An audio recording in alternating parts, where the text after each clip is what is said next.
Écoutez, merci beaucoup parce qu'une visio qui commence sans problème technique, c'est rare et donc on s'en on s'en réjouit. Merci beaucoup. Alors merci de cette invitation. Donc je vais vous parler de ce vaste sujet que sont les conduites suicidaires, alors qui regroupent, on le verra, plusieurs, types de difficultés. Donc moi, je suis médecin à l'hôpital Sainte-Anne et j'ai, maintenant depuis plusieurs années, j'ai été chef de service à l'hôpital Henri Mondor à Créteil, donc dans le pôle du professeur Le Boyer. Et puis ensuite, donc me voilà, rattaché aux urgences, CPOA de Sainte-Anne. J'ai fait beaucoup d'urgences psychiatriques et puis on va dire une surspécialisation dans le domaine de la suicidologie, puisque c'est maintenant comme ça que se dénomment, dans le milieu psychiatrique, les psychiatres qui ont décidé de se focaliser, plus précisément sur la compréhension, la prise en charge et puis la prévention de, des conduites, suicidaires. Donc merci de votre intervention.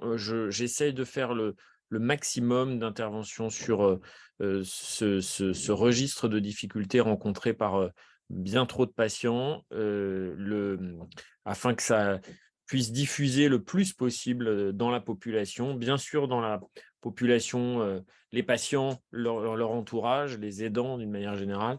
Et puis, également, il faut le savoir pour les soignants parce que, en fait, à part, certaines équipes de psychiatrie un petit peu, habituées et qui ont souhaité se former, ça reste encore un domaine qui n'est pas extrêmement bien connu. Voilà. Les diapos que j'ai faits sont des diapos que j'ai essayé d'adapter, par rapport au public que je peux avoir, habituellement, notamment de médecins, de psychiatres, d'infirmiers, d'internes de psychiatrie. Vraiment, je vous demande de m'arrêter, de poser des questions s'il y en a. C'est vraiment plutôt des diapositives pour que je n'oublie rien de majeur et que je pense à balayer l'ensemble des notions que je voulais aborder, ce soir. Voilà. Et à nouveau, un immense merci, à l'association de m'avoir, invité. Alors, les conduites suicidaires, ça a toujours existé, ça a toujours fait l'objet de préoccupations pour, les êtres humains. Ça, c'est un tableau, alors magnifique, si ce n'est que le sujet est évidemment, particulièrement, douloureux. C'est, Manet, donc c'est un tableau qui s'appelle «Le Suicidé», qui est, donc on est sur du 19e siècle à ce moment-là.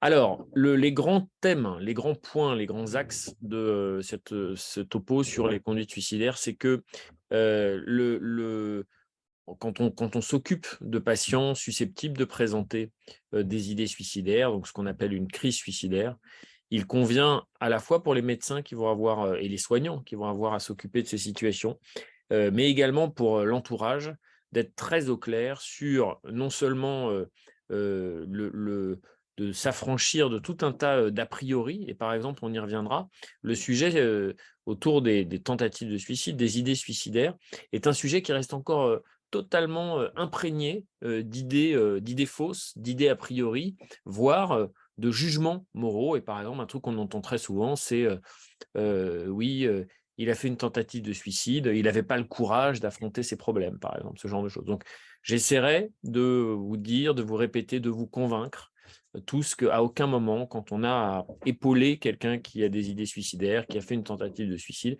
il faut placer, la discussion, l'échange sous l'angle, du jugement moral, de la faiblesse ou au contraire du courage. On entend certains qui disent: «Ah oui, il a eu le courage de se suicider». Bon, ça, c'est des trucs totalement fous. Il est interdit, de penser ça quand on s'occupe de patients, a fortiori quand on est soignant. Mais, vous verrez, j'en ai listé quelques-unes. Ça fait partie des idées qui, sont dans la population générale, certes, mais aussi chez certains soignants. Il faut connaître un peu de chiffres, ce qu'on appelle l'épidémiologie et puis la terminologie, c'est-à-dire être sûr d'utiliser les bons termes. Je vais essayer de pas vous assommer de chiffres, mais en fait, comprendre les idées, les conduites suicidaires, c'est aussi avoir une idée de l'ampleur du phénomène et de comment se répartissent, les les différents aspects, les différentes caractéristiques, de ces comportements. Bon, ça va avec la compréhension des facteurs de risque, c'est-à-dire, qu'est-ce qu'on sait aujourd'hui, médicalement sur, pourquoi est-ce que les patients, sont amenés, à être traversés par des idées suicidaires ou bien encore passer à l'acte ou bien décéder de ce passage à l'acte. Et puis le message, je le dirai, j'essaierai de le redire régulièrement, c'est que le suicide est une cause de mort évitable, c'est-à-dire qu'il n'y a aucune fatalité. On peut, et d'ailleurs tous les jours, que ce soit les familles, les parents, les soignants, les CMP, les psychiatres libéraux, les psychiatres des urgences, les équipes, on sauve des gens qui veulent se suicider. Ça veut dire qu'il faut toujours continuer le combat, ne jamais se résigner, même si parfois certains patients vont récidiver plusieurs fois et que quand on est de la famille de ces patients, ça peut être extrêmement décourageant et on peut parfois même être traversé par l'idée que les patients le disent, hein, les parents le disent parfois. On se demande si ce serait pas mieux. Enfin, vous voyez, ça peut traverser ces familles. Bon, jamais, en tant que médecin, évidemment, on ne cautionnera ce genre de pensée. On aidera les familles à penser un peu autrement.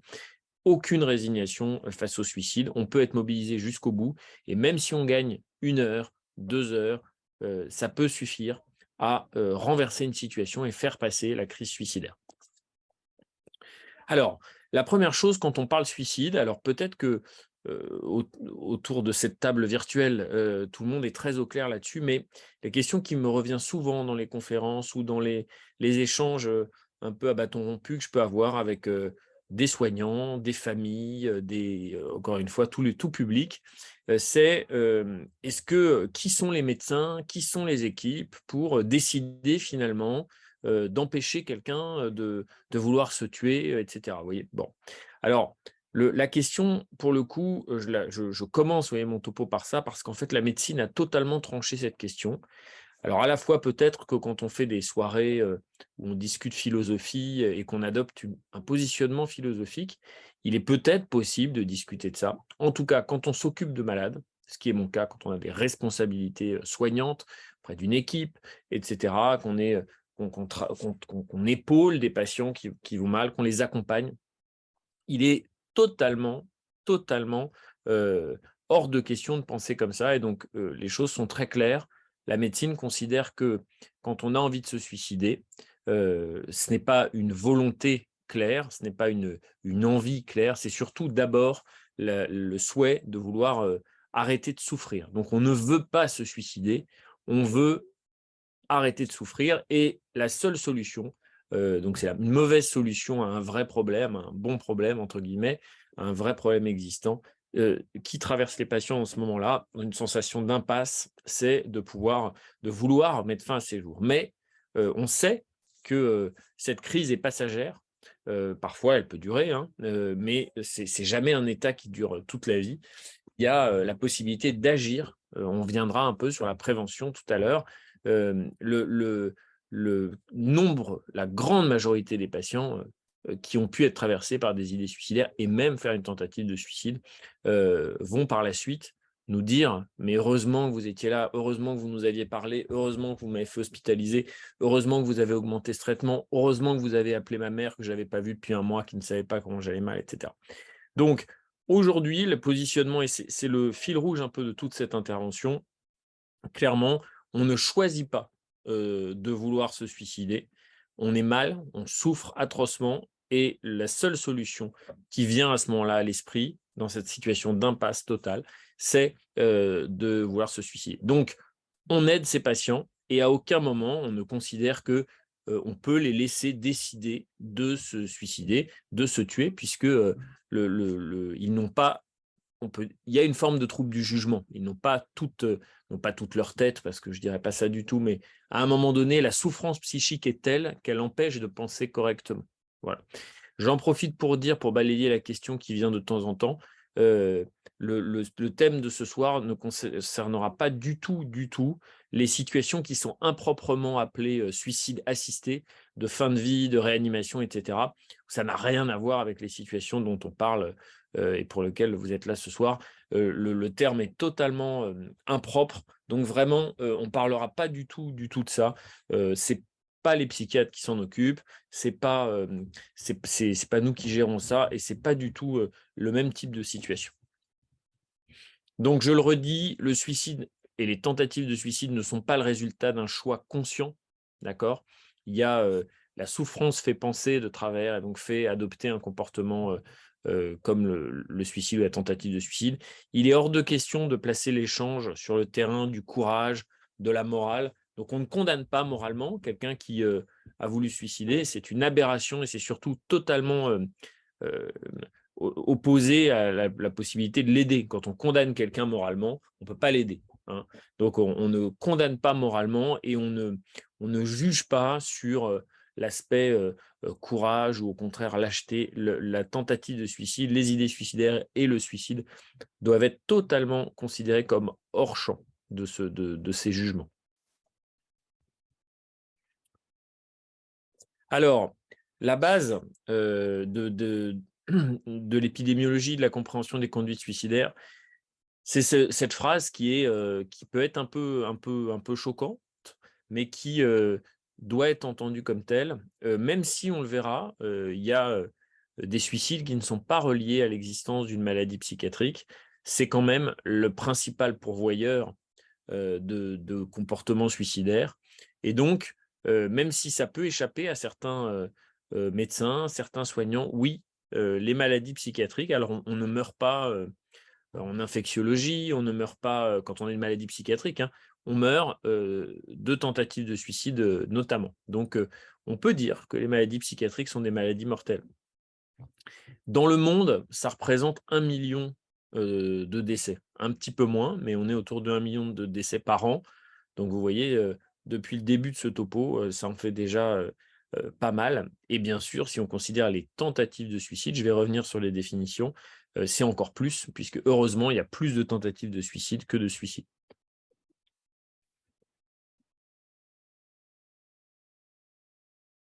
Alors, quand on parle des conduites suicidaires, on parle globalement de 3 types de comportements, 3 types de conduites qui sont définis: le suicide, la tentative de suicide et puis, les idées suicidaires, ce qu'on appelle aussi les moments de crise suicidaire.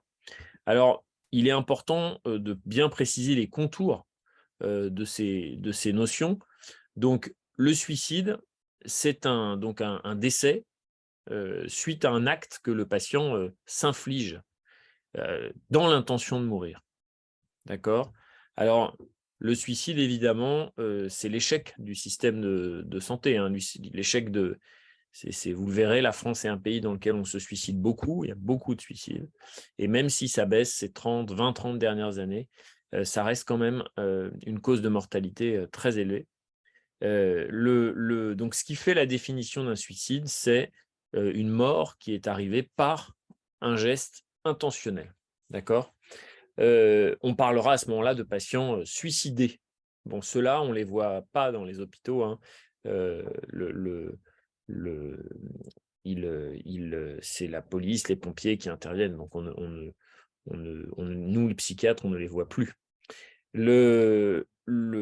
Alors, j'en profite pour préciser que si on veut parler correctement autour des définitions des conduites suicidaires, il faut éviter de dire suicide abouti ou encore plus suicide réussi. D'abord, c'est totalement un pléonasme, c'est-à-dire par définition, le suicide, la personne est décédée, donc il n'y a pas besoin de préciser abouti. Si ce n'est pas abouti, ça s'appelle une tentative de suicide. Et par ailleurs, il paraît totalement inacceptable sur le plan du langage d'accepter l'idée d'écrire ou de dire suicide réussi, puisque il y aurait une connotation un peu positive dans cette expression qui n'est pas acceptable. Alors la tentative de suicide, ça, c'est évidemment un axe de travail très important, puisque c'est des comportements dont le patient euh, dont auquel le patient survit. C'est donc un acte que le sujet s'inflige, mais qui n'aboutit pas au décès, mais l'acte était fait dans le but de mourir. Alors, il y a plusieurs niveaux qui existent dans les tentatives de suicide, vous le savez. Il y a les tentatives de suicide évidemment très graves, quand la personne prend 10 boîtes de lithium, par exemple, et fait 2 mois de réanimation. Évidemment, c'est très sévère, il y a de gros risques de séquelles, de complications, etc. Et on peut avoir aussi une tentative de suicide parce que quelqu'un prend je sais pas, 5 comprimés de Xanax.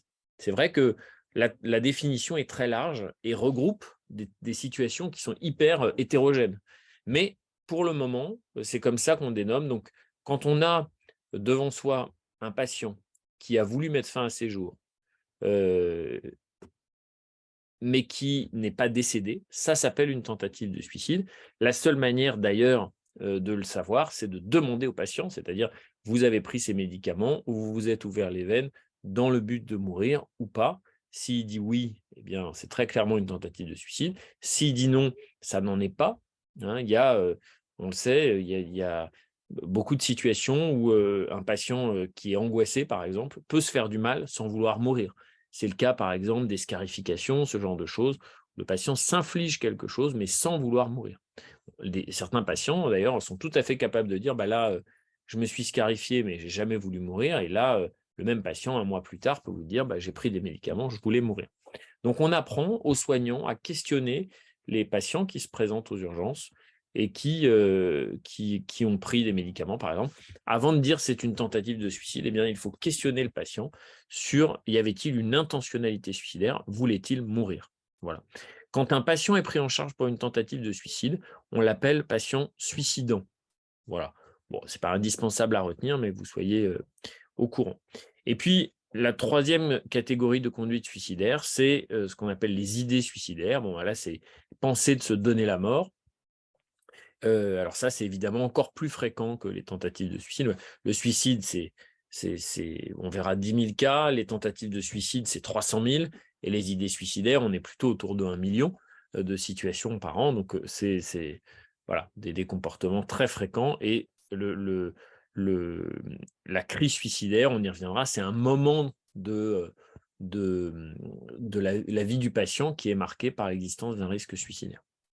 Voilà, j'en profite pour remercier le professeur Jolan qui m'a passé quelques diapos. Fabrice Jolan, qui est donc un professeur d'université qui travaille au Kremlin-Bicêtre et qui a beaucoup fait de recherches sur le suicide depuis une vingtaine d'années. Alors, une autre manière de présenter la question des conduites suicidaires, c'est celle de par quel processus ça se fait. Bon, évidemment, il est difficile de résumer par un schéma comment un patient passe à l'acte, comme on dit, mais on peut quand même essayer de le réfléchir et de le modéliser de la sorte. Donc, le patient présente des idées suicidaires, voilà. Et alors on appelle transition le moment où en fait il y a une concrétisation de cet acte suicidaire. Ça peut être d'avoir une arme à feu à la maison, d'avoir déjà fait des tentatives de suicide, d'être assez impulsif, etc. Bon, et l'acte suicidaire, alors il peut être non létal et ça s'appelle non létal, donc non mortel, et ça s'appelle une tentative de suicide. Ça, c'est plutôt les femmes. Et puis, il peut être létal, et donc on dit suicide. Alors, il y a marqué suicide abouti, mais encore une fois, c'est un pléonasme. Voilà. Donc, l'idée suicidaire, le passage à l'acte, létal ou non létal, et voilà un peu comment se fait la séquence. Alors, bon, c'est schématique, ça ne permet pas de tout comprendre, mais ça donne une petite idée. Alors, une autre manière de se représenter les choses, c'est ce qu'on appelle le processus suicidaire.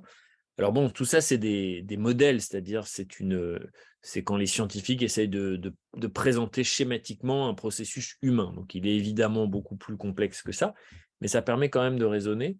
Le processus suicidaire, c'est-à-dire qu'est-ce qui conduit au passage à l'acte. Clairement, le processus suicidaire, ça passe, donc c'est le patient, comment le patient, petit à petit, est dans l'impasse, il souffre, il cherche des solutions, il ne trouve pas. Les idées suicidaires apparaissent, se développent, sont de plus en plus envahissantes, reviennent régulièrement dans sa tête, et puis jusqu'à la construction d'un projet suicidaire. Alors évidemment, encore une fois, c'est schématique. Le patient, il peut aller jusqu'aux idées suicidaires, puis aller mieux, ça disparaît, puis ça revient. Alors je crois que j'ai une petite animation derrière voilà, qui peut permettre de se donner une idée. Donc le patient est dans une impasse, il cherche des solutions. Alors je crois que mon schéma, il est pas mal, mais il s'arrête.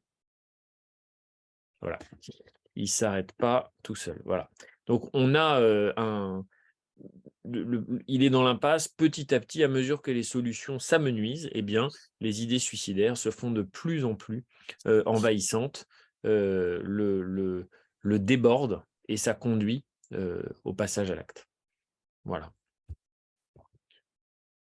Alors peut-être vous avez déjà entendu, c'est ce que je disais un petit peu tout à l'heure, ces passages à l'acte sans intention suicidaire. Bon, j'ai mis les mutilations, les scarifications, ça se voit beaucoup chez les jeunes adultes ou les ados, qui sont des comportements un peu de flirt, je dirais, avec le danger, la mort, les sensations, qui sont pas vraiment des tentatives de suicide au sens de la définition que je vous ai donnée tout à l'heure, mais qui, quand même indiquent qu'il y a une souffrance, psychique. C'est quand même plutôt, les jeunes patients, mais pas exclusivement. Alors un petit mot parce que c'est intéressant et c'est important que vous puissiez porter cette notion. Il a été bien montré maintenant depuis, une quinzaine d'années, 15-20 ans, que les médias, donc les réseaux sociaux et cetera, ont une responsabilité dans la manière avec laquelle ils communiquent sur le suicide d'un personnage, public, qu'il soit d'ailleurs héros de roman ou de film ou qu'il soit, personnage ayant réellement existé, par exemple un acteur ou un chanteur. Donc il a été montré que, lorsque les médias communiquent, plutôt de manière un peu, très, comment on pourrait dire? Très sensationnelle, avec beaucoup de détails, heu heu, voilà, le suicide d'un personnage comme ça connu, eh bien, la il y a un phénomène d'augmentation des cas de suicide dans le pays, heu, d'augmentation qui est plus élevé que donc qui fait augmenter le nombre de suicides par rapport à la moyenne, habituelle. Alors le dernier exemple qui a été extrêmement bien montré, c'est, lors du suicide de cet acteur, extraordinaire, la Robin Williams, qui est décédé aux États-Unis, il y a une quinzaine d'années maintenant. Eh bien, les tabloïds américains ont sorti des dizaines d'articles, détaillant, les choses, des détails qui n'ont aucun intérêt pour le public, hein, si ce n'est, voilà, céder aux, tentations très sensationnalistes et cetera. Et il a été montré très clairement que, cette communication un peu tous azimuts, très, négative, sans, une communication qui d'ailleurs ne recommandait pas, d'aller consulter en cas d'idée suicidaire et qui, décrivait, voilà, un monsieur dont les médecins n'avaient rien pu faire pour lui, et cetera, et cetera. Il était sans aide, enfin, vous voyez, ce genre de choses. Il a été montré une augmentation des cas de manière vraiment, significative et du coup, depuis, bah, on essaye de communiquer, auprès des journalistes pour leur apprendre à, hem, communiquer, intelligemment sur le suicide. Alors, ça s'appelle l'effet Werther, qui est donc un phénomène de contagiosité suicidaire. Pourquoi Werther? Bah, vous connaissez les souffrances du jeune Werther, un héros romantique qui se suicide par amour. Au moment où le roman, sort, dans les suites, les semaines, les mois, les années qui suivent, il y a une épidémie de suicides dans toute l'Europe, parce que le roman, est diffusé très largement. Hem Et c'est la première fois que, on décrit ce phénomène de contagiosité, suicidaire. Alors ce qui est intéressant, c'est que l'effet Werther, donc qui est plutôt un effet négatif puisqu'il voit augmenter le nombre de suicides, a son revers positif qui est l'effet Papageno, du nom d'un des personnages de la flûte enchantée, de Mozart. Il est montré que les journalistes, à l'inverse, quand ils communiquent de manière intelligente, sans donner de détails sensationnels, croustillants, totalement inintéressants, mais en ouvrant leur article sur, «Vous pouvez désormais appeler tel numéro, vous pouvez vous faire aider, aux urgences psychiatriques» et cetera, eh bien, font baisser aussitôt, la courbe des suicides. Donc il y a une vraie, responsabilité, des pouvoirs publics auprès des médias pour les former afin qu'ils puissent plutôt basculer du côté de l'effet Papageno. Les dernier exemple très intéressant, c'est, Stromae, vous savez ce chanteur qui a, je sais pas, je crois que c'était en septembre, octobre, heu, peut-être avant, enfin il y a un an quoi, quelque chose comme ça, a fait une déclaration, c'est au journal de TF1, en disant qu'il avait eu des idées suicidaires, mais aussitôt a expliqué qu'il avait pu être aidé, qu'il allait mieux, etc. Ce genre de communication, typiquement, puisque c'est le journal de TF1 le dimanche soir, donc j'imagine c'est 7-8 millions de personnes minimum, aussitôt s'accompagne d'une augmentation des sollicitations des services de secours, d'aide, etc.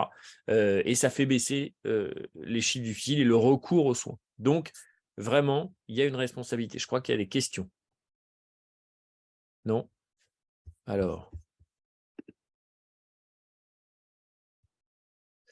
Donc, il y a une question de Mélissa. J'aimerais avoir des explications sur le raptus qui provoque le suicide brutalement.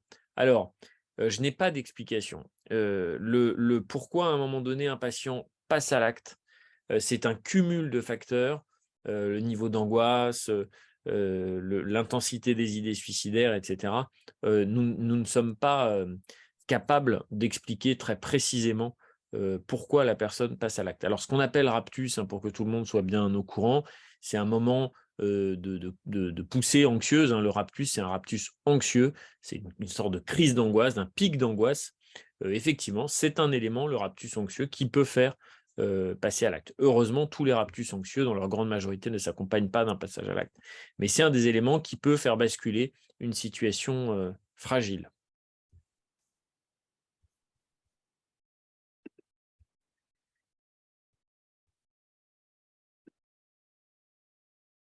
Voilà, alors on distingue plusieurs niveaux de prévention quand on fait de la suicidologie. La prévention primaire, sur laquelle il faut absolument concentrer ses efforts, c'est veiller à ce que les idées suicidaires n'apparaissent pas. Donc, typiquement, un patient qui consulte son médecin pour une dépression, eh bien, on l'interroge régulièrement, on prend de ses nouvelles, on le questionne sur l'existence d'idées suicidaires et on traite la dépression, les angoisses, afin que les idées suicidaires n'apparaissent pas. Ce qu'on appelle la prévention non pas suicidaire, mais secondaire, c'est un patient qui a des idées suicidaires, mais dont on souhaite éviter qu'il passe à l'acte. Et puis la prévention tertiaire, c'est ce qu'on fait quand on est psychiatre d'urgence et qu'on évalue aux urgences la situation d'un patient ayant fait un geste suicidaire. Donc on essaye de prévenir une récidive suicidaire. Je crois que je vois une autre question. Alors, spectateur anonyme, comment peut-on sentir qu'une idée de mort risque de se transformer en impulsion de mort? Alors, le problème de la psychiatrie, vous savez, c'est que pour le moment, on n'a pas de détecteur de pensée, on n'a pas de système qui permet de lire dans la pensée des patients. Donc je n'ai pas de réponse très précise. En fait, la plupart du temps, on raisonne quand on est médecin et qu'on doit, prendre en charge un patient qui présente des idées de suicide, on raisonne en termes de facteurs de risque. Est-ce qu'il y a suffisamment d'éléments inquiétants pour peut-être faire hospitaliser, augmenter le traitement, le revoir en consultation plus souvent, etc. Mais comment se fait le, le, le switch, le passage c'est un peu la même question que Mélissa, hein, se fait vers le passage à l'acte, vraiment, on ne sait pas. Alors, on me reproche de trop me plaindre, d'avoir trop envie de me suicider. Je me suis même querellé avec un ami à cause de cela. Je ne sais pas comment faire comprendre aux gens que dans la bipolarité, les suicides et tentatives de suicide et idées suicidaires sont très fréquentes. Alors, c'est difficile de répondre à cette question. On imagine bien que pour l'entourage, voir son frère, son père, son cousin aller mal et répéter des symptômes qu'il ressent, ça doit pouvoir être très anxiogène et que par moments, ça peut susciter une forme de contre-réaction, voire une forme de rejet, de critique. Bon, j'imagine qu'il y a quelque chose là-dedans d'assez humain parce qu'on s'inquiète pour la personne. Voilà. Alors, je crois quand même que ce qu'on fait en consultation avec les patients qui sont susceptibles d'avoir des idées suicidaires ou qui en ont, etc., c'est de contractualiser avec eux quelque chose qui est quand il y a des idées suicidaires, il faut en parler et il faut consulter.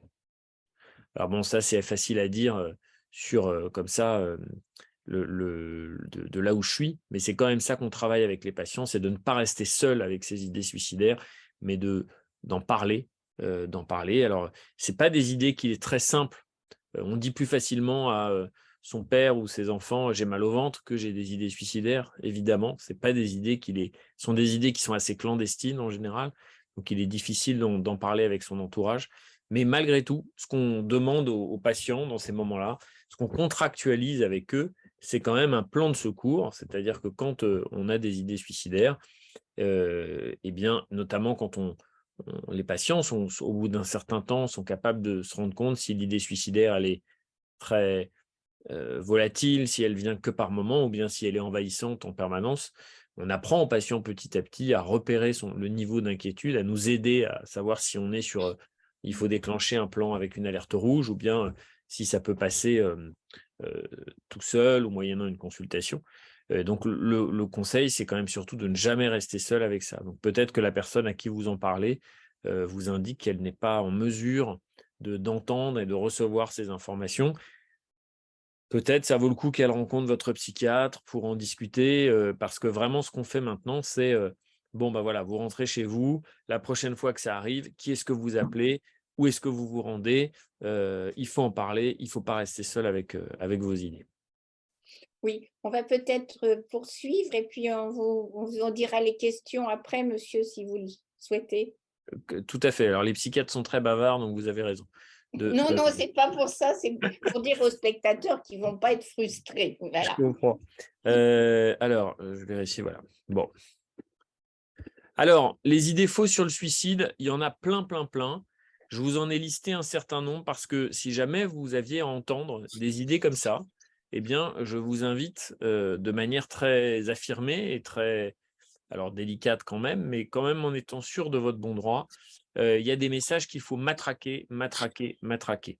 Alors, les quelques diapos que je vais vous présenter, l'idée fausse, elle est entre guillemets et c'est donc, cette idée qui est fausse, qui est à dénoncer. Donc il ne faut pas dire: «Le docteur Yon nous a dit ça». Non, c'est, vraiment l'idée fausse, c'est la première. Donc, en parlant du suicide avec les patients, on risque de les faire passer à l'acte. C'est tout bête, mais ça, c'est une sorte de légende qui traîne dans les têtes des soignants, beaucoup, mais également, des aidants.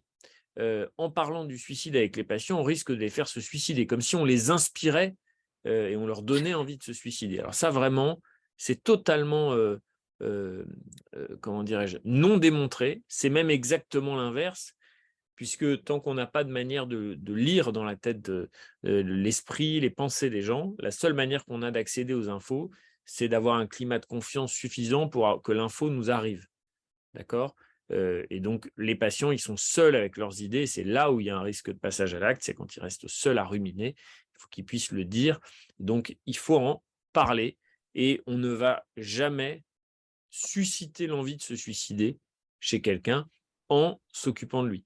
C'est tout bête, mais vous savez, on apprend aux médecins, aux infirmiers à poser la question. On fait des jeux de rôle, on fait des formations pour ça, à poser la question aux patients: «Avez-vous des idées suicidaires?» Ça a l'air bizarre, hein, quand on est, médecin ou infirmier, on est habitué à parler de plein de choses, qui peuvent rebuter un peu la population. On parle des urines, on parle des selles, on parle, moi je sais pas, d'écoulements, vaginaux, enfin des choses qui peuvent aux yeux de la population, heureusement qu'il y a des docteurs et des infirmiers à qui on peut parler de ces trucs-là. Bon, et on est, nous, soignants, très à l'aise avec ça. Mais sur la question du suicide, ça reste vraiment encore quelque chose de très tabou et il y a encore, donc il faut démonter ça, auprès du maximum de gens et porter ce message. Donc non, en parlant du suicide, on ne fait pas passer les patients, à l'acte. Bon, je vais passer rapidement, ne jamais laisser passer avec quelqu'un qui parle, la question de, le suicide relèverait d'un choix ou bien d'un acte de courage ou d'un acte de lâcheté. Heu, c'est alors d'abord c'est faux, ensuite c'est idiot et puis ensuite c'est quand même un quand on envoie ce genre de message à un patient qui, va mal, qui voit qu'on le considère comme quelqu'un de lâche ou, vraiment, on perd la possibilité de tisser du lien avec lui et de garder la possibilité de l'aider. Alors, il y a aussi ce grand mythe, les patients qui parlent, qui ont des idées suicidaires ne passent jamais à l'acte ou bien, ils veulent attirer l'attention. Alors là, c'est totalement faux, hein. On sait que une grande majorité de patients ayant fait une tentative de suicide et étant décédés de suicide, ont parlé dans les 4 semaines précédant leur geste de leurs idées suicidaires. Donc ça veut quand même dire quelque chose. Ça veut dire que dans 80 des situations, quelqu'un avait l'info et n'a pas su quoi en faire. Donc je n'en veux pas, évidemment, il ne s'agit pas d'en vouloir aux personnes qui ont eu l'info, mais il y a quelque chose qui manque là-dedans et il faut faire baisser ce chiffre. Vraiment, quand on a l'info que quelqu'un a des idées suicidaires, il faut consulter un médecin, il faut appeler le 3114, on va y revenir, etc. Alors, dans les idées fausses, je continue. La crise suicidaire est un processus irréversible. Jamais on peut empêcher quelqu'un de se suicider. Bon, ça, c'est totalement faux. On le fait tous les jours. Tous les jours, un patient vient avec des idées suicidaires, on va modifier son traitement, on va appeler son CMP, on va le faire hospitaliser, on va appeler ses parents, on va appeler ses enfants, on va appeler son conjoint, on va mettre en place un plan de sécurité, une consultation rapprochée, etc., etc. Et tous les jours, on sauve des vies avec ça. Donc ça, tout est possible, ne jamais se résigner, il n'y a rien de fatal, il n'y a aucune fatalité possible, quoi. Et enfin, limiter l'accès aux moyens de suicide ne sert à rien. Alors, il y a un grand axe de la politique de prévention du suicide, sur laquelle on reviendra tout à l'heure, qui est de limiter l'accès aux moyens de suicide. Et on a dans notre société aujourd'hui tout un tas de mesures qui sont prises pour ça, notamment par exemple mettre des rambardes de sécurité dans le métro, mettre des filins de sécurité auprès de la Tour Eiffel ou sur les ponts en hauteur, faire des conditionnements de médicaments qui soient moins, en quantité moins importante, et cetera, et cetera. On peut toujours agir pour limiter l'accès aux moyens de suicide. Quand un patient a des idées suicidaires, on lui demande comment il veut se suicider. Il va nous dire, par exemple, avec une corde, eh bien, il faut retirer la corde. Ça a l'air tout bête, ça a l'air tellement bête qu'en fait, souvent, c'est oublié. Donc il faut le faire. Il faut se poser la question et pareil quand vous êtes dans l'entourage, immédiat. Alors vous me direz, quand quelqu'un est dans une maison, on ne peut pas tout retirer, c'est certain. Heu mais quand un patient vous dit: «J'ai un moyen précis pour faire, c'est les médicaments», bah, il faut cacher les médicaments ou les rendre en pharmacien et cetera. Le patient, ça nous laisse toujours le temps d'agir avant qu'il ait, identifié un éventuel moyen, autre moyen de se suicider. Alors voilà, quelques chiffres. On dit qu'il y a une dizaine de milliers de suicides par an en France. Alors c'est un chiffre qui est en baisse constante depuis, une vingtaine d'années. C'est énorme, hein. C'est 3 fois plus que les accidents de la route, donc c'est beaucoup. Alors là, le chiffre, c'est un chiffre qui pour les tentatives de suicide, donc les TS, les tentatives de suicide, c'est clairement un chiffre qui est sous-évalué. On pense qu'on est plutôt autour de 250 à 300 000 tentatives de suicide par an, en France. Tout ça, c'est les chiffres français. Il y a 1 million de patients qui traversent des crises suicidaires, enfin 1 million de crises suicidaires par an. Et puis là, on n'en parlera pas parce que c'est encore un autre chapitre, mais la psychiatrie, finalement assez peu occupée jusqu'à une période récente de ce qui arrive aux personnes qui vivent un deuil de suicide. Quand, un enfant rentre et trouve sa mère pendue, par exemple, ou bien, des soignants qui laissent partir en permission, un patient qui ne rentrera pas parce qu'il s'est suicidé et cetera. On dit qu'un suicide, c'est entre 6 et 15 personnes qui sont très impactées sur le plan psychologique. Donc, quand il y a un suicide, c'est un coût extrêmement élevé sur le plan psychique, sur le plan émotionnel, évidemment sur le plan financier, sociétal, et cetera. Mais je dirais que c'est pas la première préoccupation.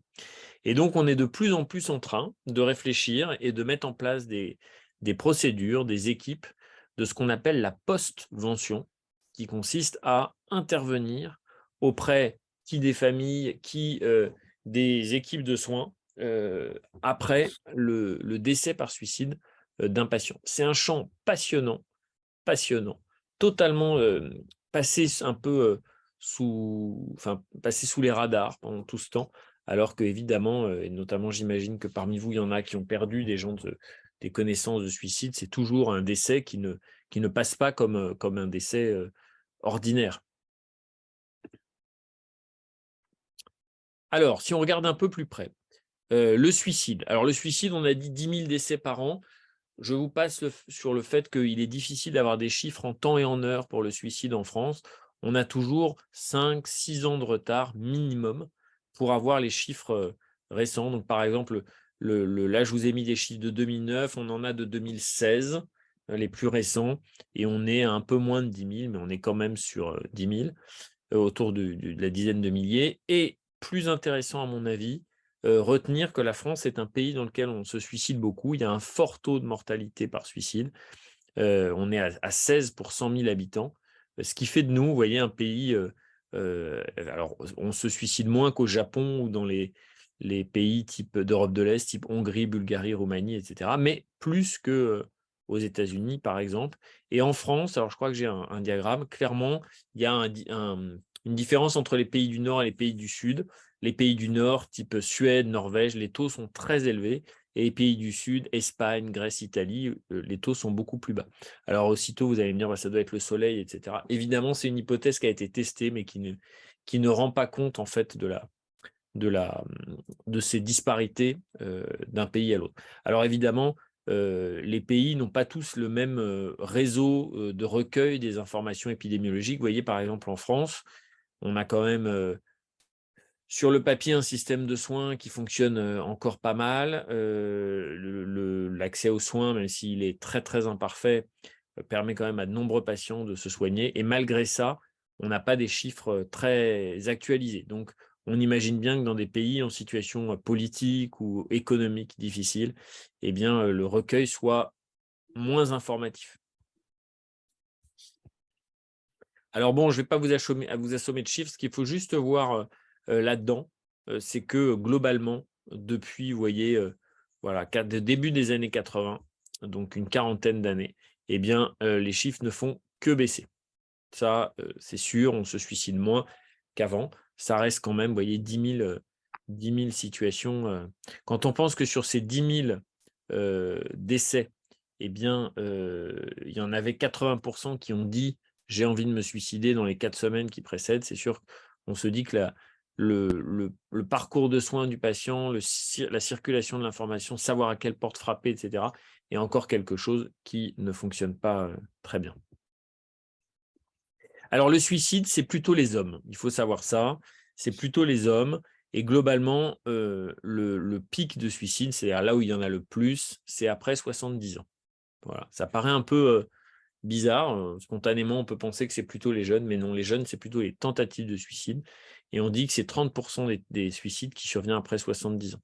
Et c'est donc plutôt les hommes. Alors, les moyens pour se suicider sont clairement sont très différents d'un pays à l'autre. En France, pour se suicider, ce qui est utilisé le plus, c'est la pendaison et l'arme à feu. Les médicaments arrivent assez loin derrière. Voilà. Bon, alors voilà, pour regarder un petit peu le paysage européen. Vous voyez, on est sur la France est quand même plutôt à gauche dans le diagramme, c'est-à-dire auprès des taux de suicide les plus élevés. Alors, bon, ça c'est le taux moyen, mais sinon, vous voyez, ça c'est tous les pays voilà, qui font plutôt mieux que nous.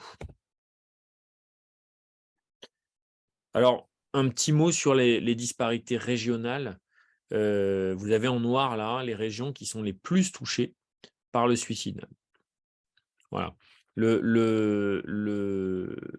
Bon, là encore, il n'y a pas d'explication simple qui peut rendre compte. On a envie de penser que c'est vrai que ce sont des pays qui sont fortement touchés par l'alcoolodépendance, clairement, mais ça ne suffit pas à rendre compte de ces chiffres. Bon, ce sont par ailleurs du coup des régions qui sont le plus en pointe dans les recherches sur le suicide. Les tentatives de suicide. Alors les tentatives de suicide, je vous ai dit, il faut maintenant retenir qu'on est au moins à 200 000 par an. sont plutôt des femmes, voilà, et sont surtout des jeunes. Le problème de la tentative de suicide, ce qu'on craint, c'est qu'un patient qui est passé à l'acte une fois est beaucoup plus à risque de repasser à l'acte une deuxième fois. Donc un patient qui a des idées suicidaires et qui a déjà fait une TS quelques jours, quelques semaines, quelques mois, quelques années plus tôt, c'est forcément un critère d'inquiétude supplémentaire.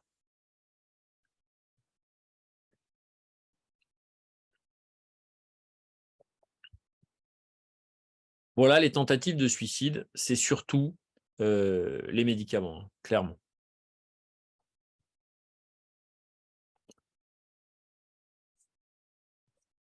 Voilà. Les médicaments, en fait, il est assez difficile de à moins de connaître certains médicaments particulièrement toxiques, heureusement, la plupart du temps, les médicaments n'aboutissent pas au décès. Vous voyez, le chiffre quand même à retenir, c'est qu'un patient ayant fait une tentative de suicide, sur 2 quasiment, va récidiver dans l'année qui suit. Donc c'est toujours très préoccupant quand on se retrouve aux urgences à devoir voir un patient qui a fait une tentative de suicide. On sait que c'est quelqu'un qui est donc non seulement un rescapé, un survivant, mais qui est aussi un récidiviste possible.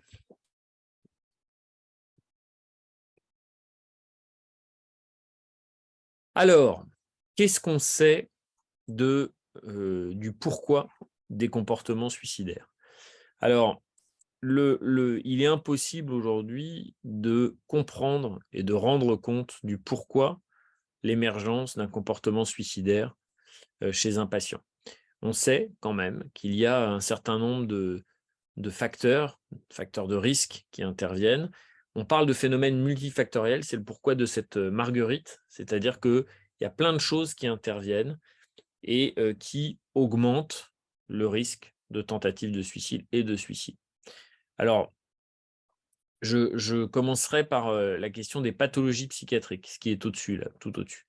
Alors, la grande majorité des suicides sont liés à l'existence d'une maladie psychiatrique, la plupart du temps une dépression, que ce soit une dépression chez un patient souffrant de troubles bipolaires ou bien une dépression chez un patient présentant un trouble plutôt unipolaire, c'est-à-dire que de la dépression.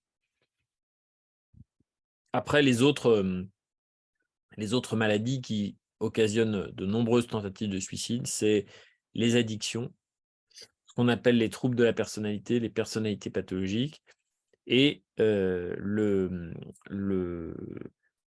maladie schizophrénique. Voilà. Le trouble bipolaire fait partie, effectivement, ça avait été signalé par un des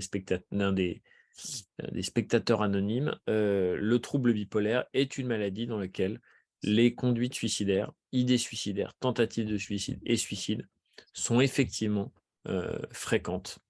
Et c'est une maladie qui rend particulièrement vulnérable au passage à l'acte suicidaire. Dans cette marguerite, on va voir, donc on retrouve l'abus de substances, c'est-à-dire les addictions. Il y a aussi une pétale de la marguerite, un pétale, ouais, qui est, les événements de vie. Alors évidemment, tout le monde, heu, en plus de facteurs, peut-être génétiques, mais nous sommes tous aussi le produit de ce qui nous arrive. Et dans le cas des comportements suicidaires, les traumatismes dans l'enfance sont particulièrement repérés comme favorisant le passage à l'acte suicidaire. C'est le cas notamment des abus sexuels qui sont susceptibles d'augmenter le risque de passage à l'acte suicidaire. Il y a un pétale qui est comportement suicidaire. Alors, on a dit tout à l'heure que le fait d'avoir fait une tentative de suicide augmentait le risque d'en refaire une autre. C'est aussi vrai quand il y a quelqu'un dans la famille qui a déjà fait des tentatives de suicide ou un suicide. Et donc, on se renseigne beaucoup sur la question des antécédents familiaux. D'une manière générale, vous le savez, les psychiatres, depuis maintenant une vingtaine d'années, ont bien démontré que l'émergence d'une maladie mentale, quelle qu'elle soit, maladie psychiatrique, quelle qu'elle soit, fait intervenir des facteurs d'environnement, c'est-à-dire les événements de vie, etc., mais aussi des facteurs génétiques, des facteurs de prédisposition. C'est le cas pour à peu près toutes les maladies physiques, c'est aussi le cas pour à peu près toutes les maladies psychiatriques. La probabilité de développer une maladie dépend de facteurs génétiques, donc on hérite de nos parents, on naît avec, du verbe naître, et ces facteurs-là ne s'expriment pas forcément à l'âge adulte, sauf si par ailleurs on rencontre les mauvais facteurs de l'environnement. Voilà. Et les comportements suicidaires ne font pas exception. Quand vous avez des personnes dans l'arbre généalogique de quelqu'un qui ont fait des comportements suicidaires, eh bien, cela augmente sensiblement le risque de nouveaux de comportements suicidaires chez les apparentés, donc chez le patient en question. Alors, cette marguerite, on peut en parler encore et encore. Je ne peux pas la tout détailler. Peut-être il y aura des questions et à ce moment-là, j'y répondrai. Bon, ce qui est très intéressant, et alors ça a été montré pour le trouble bipolaire, mais pas uniquement, c'est que on fait baisser sensiblement le risque suicidaire quand on traite les patients. Vous voyez, là, vous avez trouble bipolaire à droite et puis trouble dépressif récurrent, donc sans manie, le trouble unipolaire, quoi, à gauche et le trouble bipolaire à droite. Et on voit les colonnes bleues, c'est le pourcentage de suicide chez les patients non traités, et en rouge, les patients traités. Donc, c'est vraiment, quand on prend son traitement, on est moins hospitalisé, on va mieux, etc., etc. Mais aussi, on se suicide moins. C'est donc très important pour la prévention du suicide de s'assurer que les patients sont traités. Alors, c'est important de connaître ce terme. Il y a une politique de prévention multimodale du suicide, des comportements suicidaires, qui a été développée depuis 2018 par les pouvoirs publics.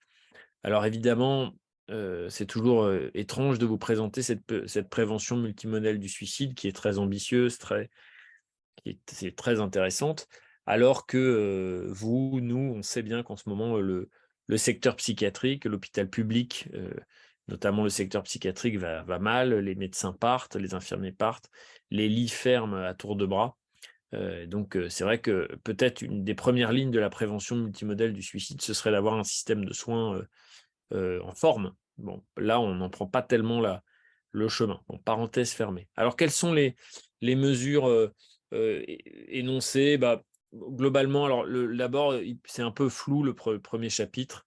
C'est des mesures un peu des mesures un peu générales, mais quand même, peut-être on peut citer la question d'œuvrer pour la déstigmatisation de la maladie mentale et de la psychiatrie. Bon, ça, vous êtes bien placé pour savoir que les maladies soignées dans les dispositifs psychiatriques, qu'ils soient CMP, qu'ils soient cabinet, hôpital, sont des maladies avec un très haut niveau de stigmatisation, évidemment. Alors peut-être de manière plus concrète, la prévention qui est proposée par le ministère. Alors, il y a lutter pour limiter l'accès aux moyens létaux. Alors, je vous l'ai dit tout à l'heure, c'est un moyen extrêmement efficace pour limiter les suicides, c'est de faire en sorte de limiter les moyens qui permettent de suicider. Par exemple, il a été hyper bien montré que quand vous avez une arme à feu dans une maison, eh bien, vous avez un risque qui est augmenté de 10 ou de 15 par rapport à quelqu'un qui n'a pas d'arme à feu. Très bien, ça paraît assez logique. Mais si déjà l'arme à feu est mise dans un coffre avec un cadenas, eh bien, vous baissez à 2 ou 3 fois plus de risque que la population générale au lieu de 10 ou 15. Vous voyez, il y a vraiment une réflexion sociétale, mais aussi individuelle dans les familles à faire pour limiter l'accès aux moyens de suicide. Un des trucs vraiment tout bêtes qu'on demande aux patients, aux familles de faire, c'est de rapporter les stocks de médicaments. Voilà. Quand quelqu'un fait une tentative de suicide, par exemple, on demandera à ses proches qu'ils nous rapportent les boîtes de médicaments. Parfois, certains patients stockent en se disant j'en aurai peut-être besoin un jour, etc. Bon, tout ça, c'est vraiment quand il y a un stock de médicaments, c'est susceptible de favoriser le passage à l'acte. Alors, dans les autres axes de prévention, il y a la formation. Bon, eh bien, c'est ce qu'on s'efforce de faire, hein, de former, sensibiliser Voilà, il y a plein d'études qui ont été faites, notamment dans certains pays du Nord, où on montre que quand on forme les médecins généralistes, eh bien, le taux de suicide diminue. Bon, traiter correctement la maladie mentale, etc., etc. Peut-être un petit focus sur ce qu'ils appellent prévention ciblée. Vous voyez qu'apparaît le programme de surveillance, de veille, vigilance que je vais vous présenter ensuite. Bon, la postvention, ça j'en ai un peu parlé. Alors, dans les messages à faire passer, puisque le temps passe, ouais, les grandes nouveautés quand même à saluer. Alors, j'imagine que vous connaissez ce numéro. Il est ouvert depuis maintenant septembre 2021. Le centre parisien du 3114 est ouvert depuis 15 jours. Il est adossé à mon service, donc j'ai participé à sa mise en route et c'est un peu sous ma responsabilité, donc j'en parle avec vraiment beaucoup de confiance. Jusque-là, quand quelqu'un habitait en région parisienne, eh bien, il tombait sur un répondant depuis 1 an et quelques, qui était plutôt à Lille. Bon, le centre de Lille faisait 24 heures et absorbait les appels de Paris. Depuis lundi 16, eh bien, il y a un centre parisien, donc il s'agit, le principe, c'est une écoute par un professionnel, 24/24, donc au 3114, ou que vous appeliez en France. En fait, il y a une géolocalisation de l'appel. Quand vous appelez, vous êtes adressé au 3114 le plus proche. Et alors bon, le numéro est jeune, il a 1 an, un peu plus d'1 an, mais vous avez un interlocuteur professionnel qui est susceptible de vous orienter. Voilà. Alors un petit mot de vigilance, parce que vigilance, clairement le 3114, c'est le numéro à conseiller à tout le monde. Vous avez un copain qui va pas bien, il sait pas quoi faire, vous lui donnez le 3114, il faut recommander à tout le monde d'appeler ce numéro. C'est clairement en cas de crise suicidaire, en cas de mal-être aigu avec des idées suicidaires, il faut appeler, c'est vraiment fait pour ça. Dans le cas de vigilance, c'est un dispositif qui est tout autre puisque ce n'est pas les patients qui nous appellent, mais c'est nous qui appelons les patients. Le principe de vigilance, donc c'est un dispositif qui existe en gros par département. Presque tout le territoire français est couvert. Donc là, vous avez le logo de notre Vigilance Paris. Alors depuis 1 mois, nous nous sommes mariés avec la Seine-Saint-Denis. Et donc, le dispositif s'appelle Vigilance Paris Seine-Saint-Denis. Et le principe, c'est très simple, c'est de prendre des nouvelles des patients ayant fait une tentative de suicide. Alors vous allez me dire, il nous prend pour des jambons, c'est bête comme chou, son système, ils n'ont pas inventé la poudre, etc. C'est totalement exact, nous n'avons rien inventé, mais simplement systématiser, organiser, programmer le rappel par téléphone systématique de tout patient ayant fait une tentative de suicide. Bon, alors voilà l'équipe de Vigilance Paris.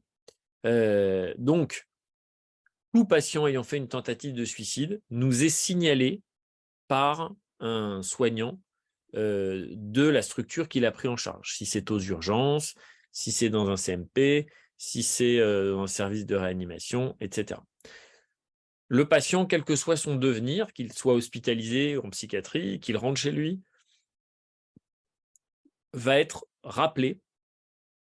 Alors, il y a 2 appels qui sont réalisés, un qui est dans les 2 premières semaines et un qui est plusieurs mois plus tard. On rappelle les patients, on prend de leurs nouvelles. D'une part, on s'assure qu'ils sont plus suicidaires, que les choses rentrent dans l'ordre, et on s'assure qu'ils ont accroché aux soins, c'est-à-dire lancé les soins qui leur ont été proposés. Alors, voilà, bon, je passe, c'est la petite fiche de signalement qui est faite par la structure qui prend en charge le patient ayant fait une tentative de suicide, qui nous signale, et grâce à ce fax, eh bien, ou ce mail, nous pouvons rappeler les patients. Alors, le patient se voit quand même remettre une carte dite carte ressource, qui est celle-là, qui est une carte qui lui permet, en cas de besoin, d'appeler Vigilance. Alors, c'est vrai que maintenant que le 3114 existe, on va sans doute dealer quelque chose avec eux pour le moment. quand nous sommes ouverts, nous prenons les appels, et quand nous sommes fermés, eh bien, nous passons au 31-14. Alors, peut-être certains ont entendu parler de vigilance. Il y a un truc qui a beaucoup fait sourire quand nous n'arrivons pas à joindre les gens par téléphone. Alors, aujourd'hui, clairement, on n'écrit plus beaucoup de cartes postales ni de lettres,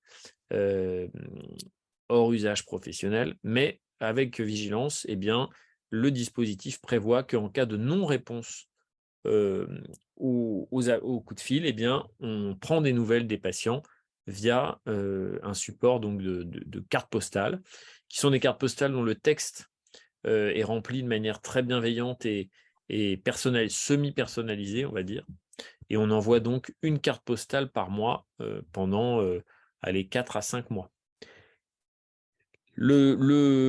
Toute la philosophie de vigilance, c'est l'inquiétude, montrer au patient qu'on se préoccupe pour lui, qu'on s'inquiète pour lui, qu'on se préoccupe de lui, pardon, et on veut garder un lien. Donc, la carte postale est un moyen pour ça, même si ça paraît un peu vintage. Eh bien, je peux vous assurer qu'on réussit à rebrancher des patients grâce à la carte postale. Alors, bien sûr, la carte postale n'est pas estampillée psychiatrie, n'est pas estampillée Sainte-Anne, etc. Bon, voilà, au moment, alors il y a encore une carte plus récente. Ce qui est montré, alors je ne vais pas vous expliquer le tableau en détail, mais plus vigilance s'installe dans un territoire et plus on fait diminuer le nombre de TS, de presque 15%. Vous voyez, ce qui est énorme.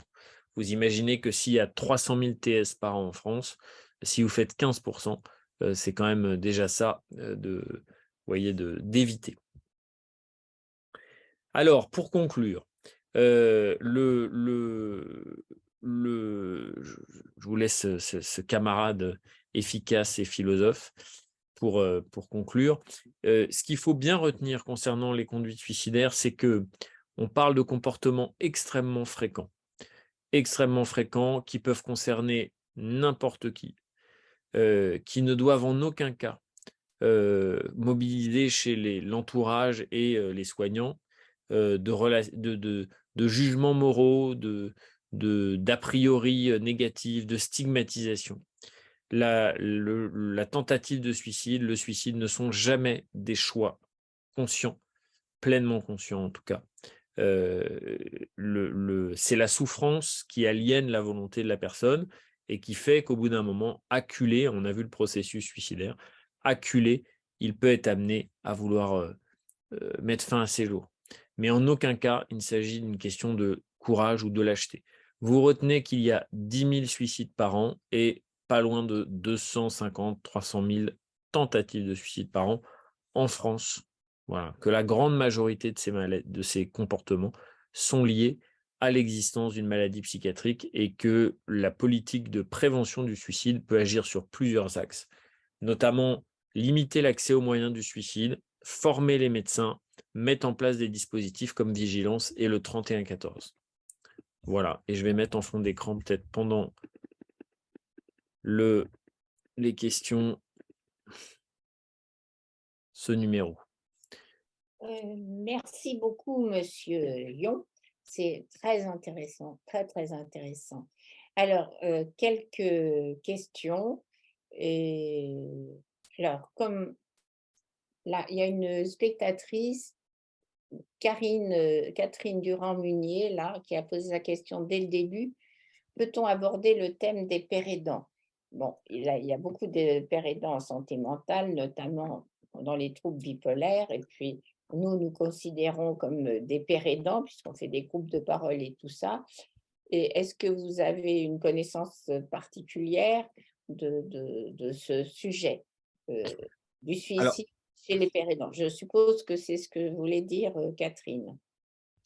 j'ai pas d'expérience particulière de la pérédance dans le domaine de la suicidologie. J'en ai eu quand j'étais psychiatre en unité de secteur.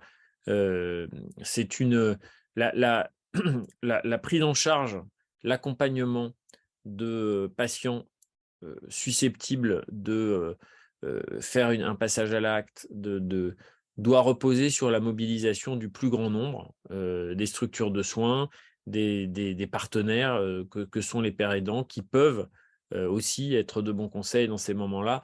Il s'agit vraiment de briser l'isolement, de faire en sorte que le patient puisse parler, émettre ses idées suicidaires et rencontrer un médecin ou un soignant dans un temps qui permette de l'aider. Donc, je n'ai pas d'expérience précise, moi, sur la pérédance dans le domaine de la suicidologie, mais je suis sûr qu'il y a des choses intéressantes à faire, clairement. Merci. Hem, On a une question de Génier qui dit doit-on gérer, traiter, prévenir les idées suicidaires des enfants de la même manière que les adultes? Alors oui, rien ne les distingue. La différence, c'est que je dirais que les structures de soins ne sont pas organisées de la même manière. Classiquement, on dit que, et c'est les chiffres le montrent, hein, il y a beaucoup moins de suicides chez les enfants que chez les adultes. Le suicide chez l'enfant est exceptionnel. On a des raisons de penser, des petits signaux d'alerte, mais encore une fois, on ne peut pas l'affirmer statistiquement pour le moment, qui disent qu'il y a eu plus de passages à l'acte depuis 2-3 ans dans le contexte de la crise sanitaire.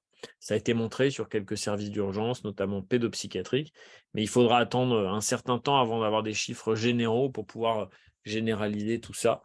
Donc oui, en tout cas, des idées suicidaires chez un enfant sont à considérer avec autant de sérieux que chez un adulte. Et il faut vraiment, on l'a vu au début, encourager les gens à parler de leurs idées suicidaires, de ne pas rester seuls avec ça. alors, il y a une question de Suzon. Serait-il possible d'avoir des informations sur la prescription de la kétamine en cas d'idée suicidaire, je suppose? IDS. Alors, ça fait partie des techniques de soins qui sont en train de se développer, qui ne sont pas encore officielles, c'est-à-dire qu'il n'y a pas ce qu'on appelle l'autorisation de mise sur le marché. C'est une molécule qui est utilisée en anesthésie au départ et puis dont il a été suggéré des effets favorables sur les idées suicidaires. C'est réservé pour l'instant à l'usage de certains centres, soit en perfusion, soit parfois en pulvérisation nasale. Donc les centres qui le pratiquent, ont des résultats qui sont très encourageants. Mais pour l'instant, c'est quand on va chez son psychiatre, on ne peut pas lui demander une prescription de kétamine. C'est une prescription qui est quand même très engageante. Il faut une surveillance particulière. Il peut y avoir des effets secondaires. C'est une drogue dysleptique aussi qui est utilisée à usage récréatif. Et donc, c'est un encadrement qui est encore assez serré, quoi. Donc, c'est très encourageant. C'est une des pistes soulevées dans les perspectives de la prévention du suicide dans la politique de prévention multimodale du suicide. Oui, alors, il y a aussi de Mélissa. Le père de mon fils s'est défenestré. Mon fils est bipolaire. Impossible de condamner les fenêtres. Avez-vous une solution? Alors, j'ai pas de solution technique, mais ce qu'on comprend du message de Mélissa, c'est qu'il y a une vulnérabilité familiale et que donc le il faut encourager la prise en charge de son fils, qui a l'air d'être, ce qui est sans doute fait. Et effectivement, il part avec une vulnérabilité au comportement suicidaire qui est plus élevée que la population générale et que les autres patients bipolaires, clairement. Alors, On a une question d'un spectateur anonyme qui dit la maladie bipolaire, comme les autres pathologies psychiatriques, est d'une souffrance extrême et inhumaine que seuls les patients comprennent. Comment fait-on quand son mari est dans le déni et aussi toute la famille proche et que tous les appels au secours n'ont pas été pris en compte? Alors, bah, c'est évidemment assez émouvant comme question. C'est effectivement une source de souffrance extrême. Je pense que quand même les soignants l'approchent aussi, la mesure de de l'intensité de cette répercussion. C'est d'ailleurs pour ça qu'on est quand même engagé alors, on continue à travailler dans des conditions difficiles pour les patients et parce qu'on sait que ce sont des maladies qui rendent extrêmement vulnérables. J'ai pas forcément de conseils de recettes miracles précises. Il y a des processus qui peuvent prendre du temps. On peut avoir quelqu'un qui met du temps à entendre quelque chose, notamment quand il s'agit de lui expliquer qu'on présente une maladie psychiatrique comme le trouble bipolaire. De plus en plus, quand même, il y a des ressources pour les familles qui existent. Alors, il y a les associations, il y a des groupes de parole, dans les centres experts, il y a de la psychoéducation qui peut permettre aux proches de comprendre quelque chose. Alors, vous me direz, il faut qu'il y aille, etc. Évidemment, mais il y a quand même des choses qui existent. Et peut-être la première étape, c'est quand même de proposer au psychiatre de recevoir le conjoint pour lui répondre à ses questions. On peut avoir effectivement des conjoints voilà, qui ne croient pas, qui ne sont pas convaincus que leur conjointe présente tel ou tel trouble. C'est en général vrai pour les formes atténuées, parce que quand c'est des formes caractérisées sévères, c'est rare que le conjoint n'y croit pas. C'est plutôt quand ce sont des formes à minima. Et les psychiatres ont quand même un peu assoupli leur position, je crois, par rapport à il y a 20-30 ans. Ils travaillent davantage avec les familles, fort heureusement. Avant, il y a 20-30 ans, ce que les psychiatres de l'époque disent, hein, c'est que la position, c'était quand même, on parle pas Oui. au conjoint. Sous prétexte du secret médical, mais aussi avec dans l'idée que possiblement le conjoint était toxique ou ce genre de choses. Enfin, on entendait beaucoup de bêtises de gens. Aujourd'hui, les psychiatres nouvelle génération savent quand même qu'il est totalement impossible de travailler sans les familles. Un conjoint qui est dans le déni, c'est quand même une forme de perte de soutien nette, et donc sur l'évolution, ça fait quand même une aide en moins. Bon, ça peut prendre du temps, hein. Moi, j'ai suivi énormément de patients souffrant de troubles bipolaires quand j'étais à Créteil. Ça peut nécessiter plusieurs années avant que ça bouge. Heu, le déni dans ce genre de situation, c'est souvent une protection contre l'angoisse, hein. C'est trop difficile d'accepter l'idée que son conjoint ou sa conjointe présente une maladie. Donc, tenir bon, demander l'aide de son psychiatre pour recevoir les enfants, le conjoint, enfin, et savoir que ça peut prendre du temps. D'accord, Il y a merci. un autre spectateur, quid de l'isolement du patient, souvent amplifié par la maladie. Effectivement, le patient seul, isolé, sans famille, Alors, clairement, le premier levier pour prévenir le suicide, c'est faire du lien, c'est les contacts, etc.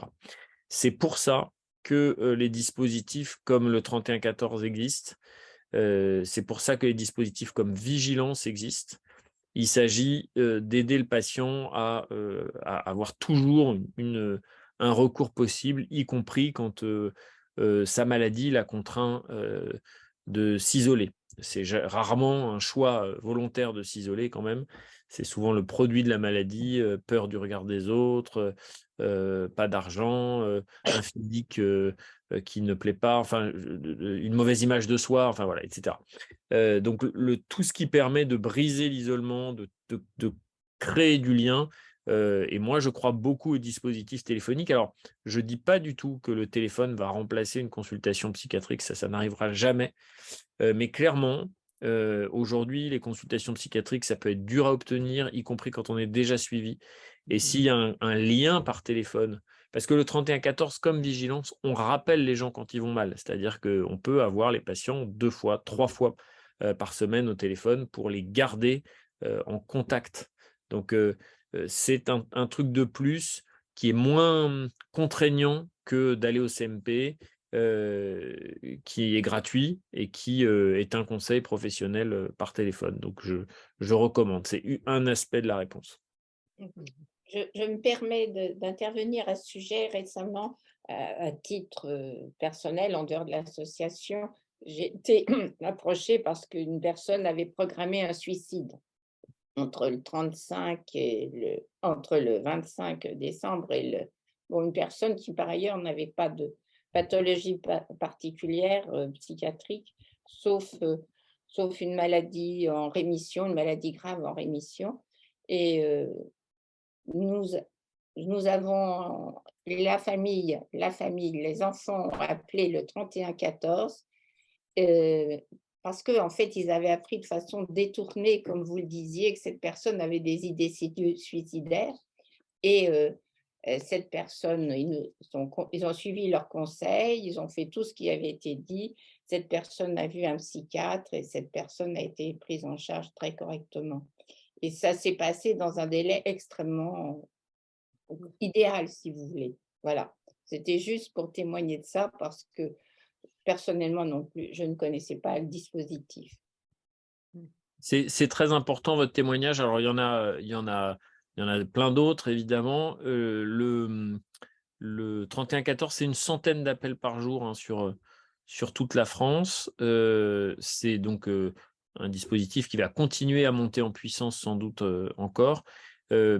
L'appel débouche régulièrement sur des démarches, c'est-à-dire c'est pas simplement on écoute.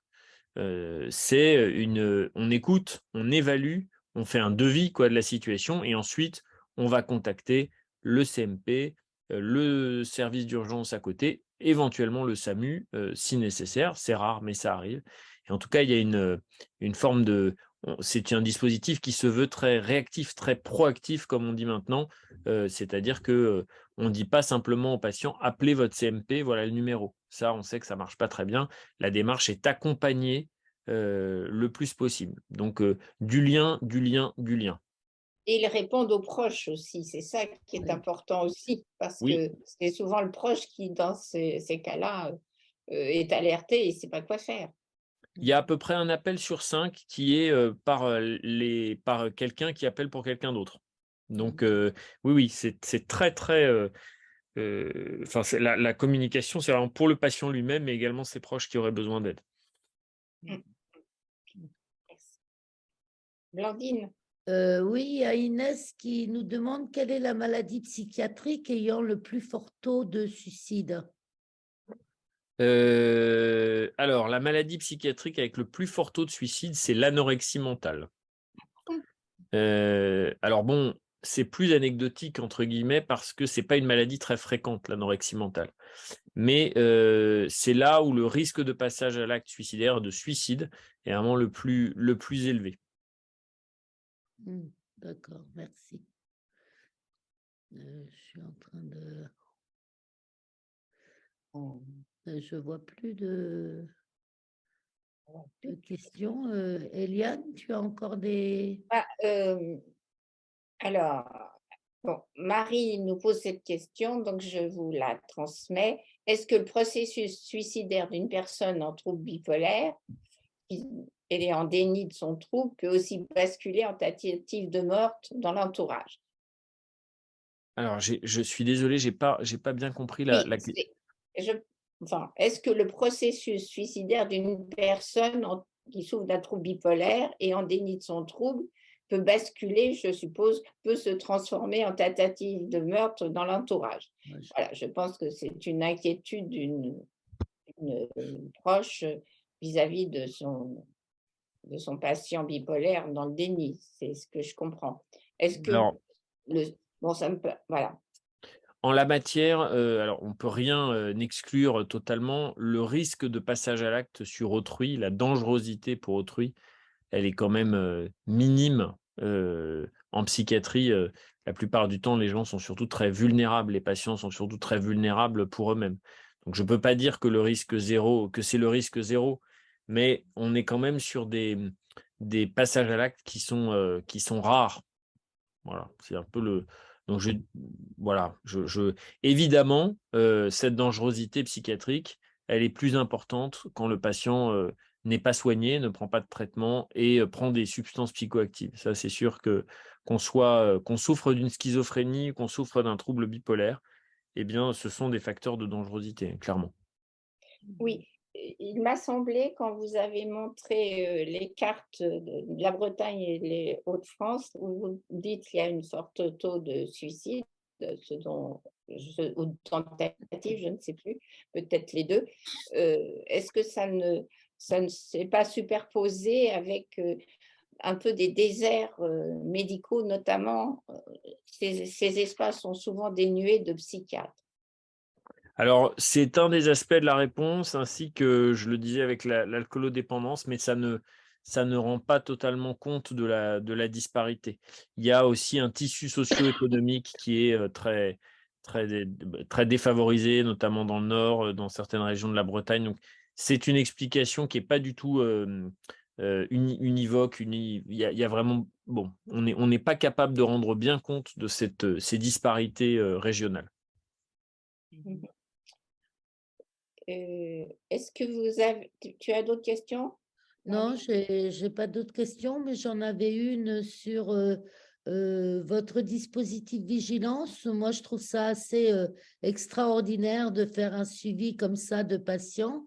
Et je voulais savoir quel était le retour des patients, qu'est-ce qu'ils en disent. Alors, les patients, ils sont, quasiment 100 tous, ravis d'être rappelés.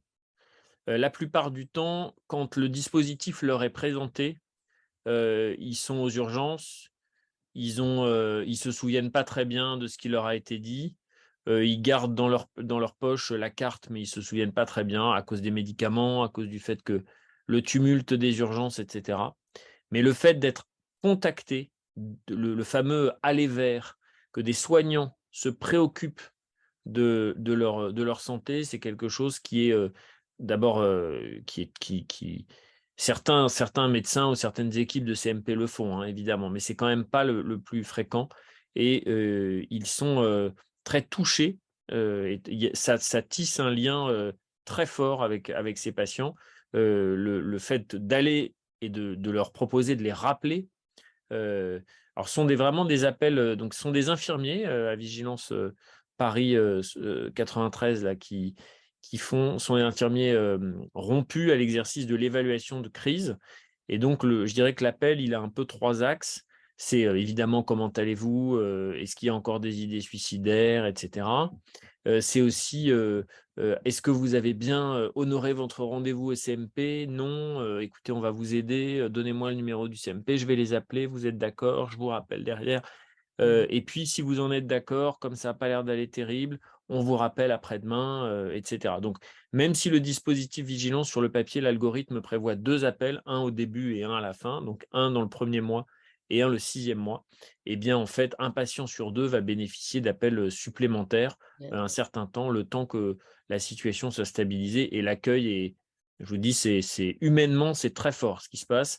Au départ, le le support téléphonique, c'est quelque chose qui peut un peu surprendre en psychiatrie, hein. Je ne vous cache pas que quand le dispositif, a commencé, alors c'était dans le Nord-Pas-de-Calais au départ, puisque c'est une idée du professeur Veva qui fait sa recherche sur le suicide et puis qui a ensuite disséminé un petit peu, qui a été, appuyé par le gouvernement pour être, disséminé partout en France. Au départ, la question du téléphone pouvait, aux yeux de certaines équipes de psychiatrie, paraître un support, un peu, dégradé par rapport à, ce qui pourrait se faire dans un entretien physique, et cetera. Et puis finalement, on se rend compte que, c'est extrêmement riche ce qui se passe par téléphone. Les vigilanceurs, alors c'est pas très joli, mais c'est leur nom. Les vigilanceurs, développent une technique, des appels d'une technicité qui sont vraiment, remarquables, avec une finesse alors ils n'ont que le son, hein, la voix, ce qui se passe autour d'eux, et cetera.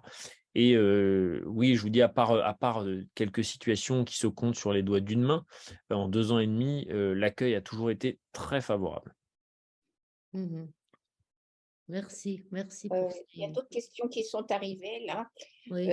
Comment gère-t-on les phases mixtes et Et comment on fait comprendre les phases mixtes? Car une fois que je suis allée aux urgences psychiatriques en phase mixte, mais le psychiatre qui m'a vue a émis des doutes sur ma grosse phase dépressive.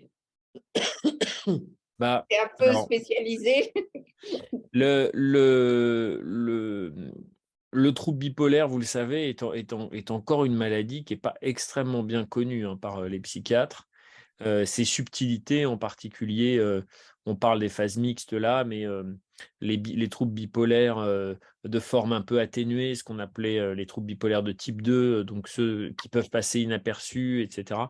Ça reste quand même une maladie qui n'est pas très bien connue, et donc ce qui peut expliquer une certaine hétérogénéité dans les prises en charge, dans les réponses qui peuvent être faites par certains psychiatres. Donc il faut continuer à former les psychiatres sur ce qu'est le trouble bipolaire.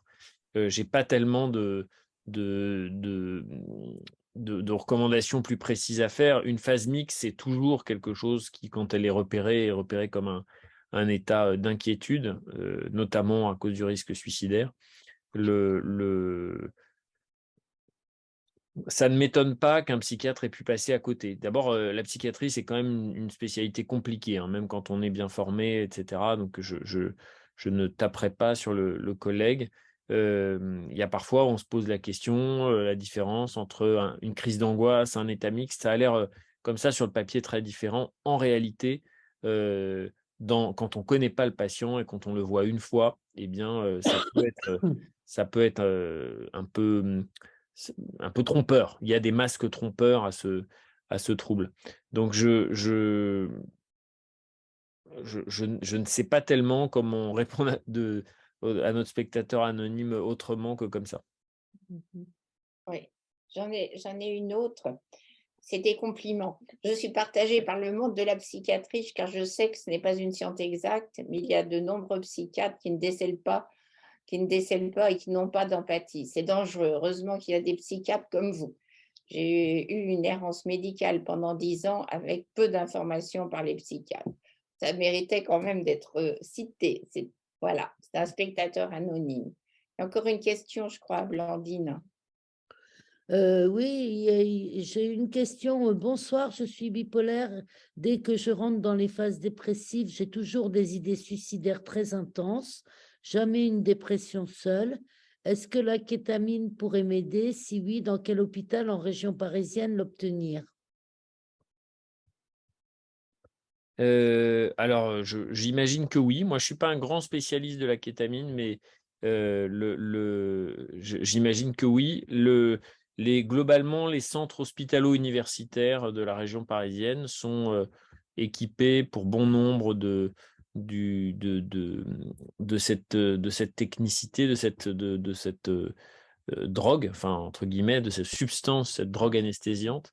Drogue anesthésiante, c'est comme ça qu'on appelle les produits en anesthésie, hein. C'est pas pour dire drogue au sens substance nuisible. Euh, euh, à Sainte-Anne, par exemple, dans les deux services hospitalo-universitaires, il y a quelque chose de possible. Il faut que ce soit le psychiatre qui prenne contact avec eux, puisque c'est dans le cadre de centres un peu spécialisés, hein, de filières spécialisées. Je ne vois plus d'autres. J'avais une question un petit peu personnelle, enfin, pas vraiment. On dit dans les médias, on parle beaucoup des étudiants en médecine qui se suicident beaucoup. Il y a un taux de suicide, paraît-il, très important dans les étudiants en médecine. Et, et je voulais savoir ce qu'il en était. Est-ce que votre propre population de psychiatres, étudiants en psychiatrie, est surveillée par rapport à ça? Est-ce que ça a été évalué?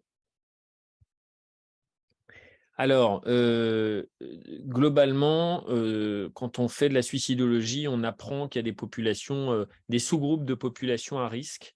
Par exemple, les sujets en prison, par exemple, les sujets âgés en institution, bon, ce genre de trucs. On apprend aussi que les populations du corps médical sont parmi les populations les plus à risque pour des raisons diverses et variées. Ce sont des personnalités particulières. Il y a une connaissance de la pharmacopée qui permet je dirais, des gestes avec une détermination très élevée. Ce sont des gens qui accèdent peu aux soins aussi. L'histoire des cordonniers les plus mal chaussés, c'est vraiment dans le domaine médical. Alors quand je dis médical, il faut l'entendre au sens très large. Infirmier, tout ce qui touche autour du soin, infirmier, secrétaire médical, voilà, psychiatre, psychologue, etc. Bon. Parmi les étudiants, c'est sûr que les étudiants en santé, notamment les études, parce que maintenant la filière, c'est étudiants en santé, au sein de laquelle il y a la filière médicale.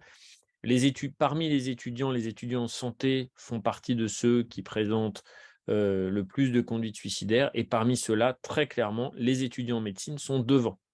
Alors c'est sans doute pour les mêmes raisons que leurs aînés, hein, c'est-à-dire bon, ce sont des études difficiles, beaucoup de stress, des burn-out attirent l'arigot, hein, c'est rien de le dire.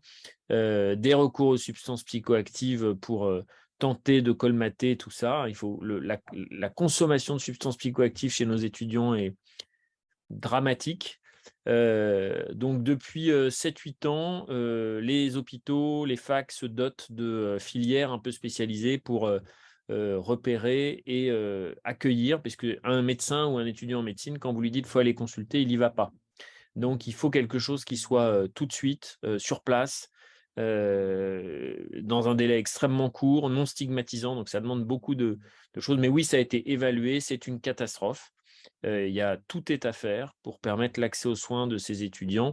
Les étudiants en médecine sont, à part dans certains milieux très bourgeois, c'est des études qu'il faut payer, qui sont très longues, on le sait, extrêmement stressantes, beaucoup d'examens évidemment, mais les stages, puisqu'on est en alternance en fait à partir de la 4e année. Donc oui, ça a été étudié, c'est une catastrophe. Mais il y a une prise de conscience et je vous dis, les facs se développent des sortes de consultations locales le plus possible. Écoutez, monsieur, merci beaucoup. Merci.